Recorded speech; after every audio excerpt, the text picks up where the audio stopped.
Women's premier league 2026లో 9వ match royal challengers Bengaluru women's versus Gujarat giants women's మధ్య జరిగినటువంటి మ్యాచ్లో రాయల్ ఛాలెంజర్స్ బెంగళూరు ఉమెన్స్ గెలుపొందారు.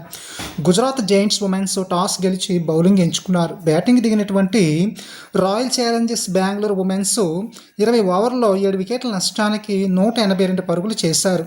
రాయల్ ఛాలెంజర్స్ బెంగళూరు ఉమెన్స్ బ్యాటింగ్లో రాధా యాదవ్ 47 బంతుల్లో 66 పరుగులు చేశారు. ఇక గుజరాత్ జైంట్స్ ఉమెన్స్ బౌలింగ్లో సోఫీ 4 ఓవర్లు వేసి 31 పరుగులు ఇచ్చి 3 వికెట్లు తీసుకున్నారు. తర్వాత బ్యాటింగ్ దిగినటువంటి గుజరాత్ జైంట్స్ ఉమెన్స్ 18.5 ఓవర్లో 150 పరుగులకి ఆల్అవుట్ అయ్యి మ్యాచ్ ఓడిపోవడం అనేది జరిగింది. గుజరాత్ జైంట్స్ ఉమెన్స్ బ్యాటింగ్లో భారతి 20 బంతుల్లో 39 పరుగులు చేశారు.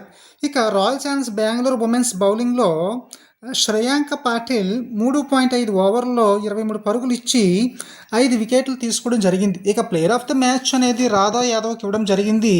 ఈమె 2 ఓవర్లు వేసి 9 పరుగులు ఇచ్చి వికెట్ ఏమీ తీసుకోలేదు. అదేవిధంగా బ్యాటింగ్లో 47 బంతుల్లో 66 పరుగులు చేశారు. ఈమె రాయల్ ఛాలెంజర్స్ బెంగళూరు ఉమెన్.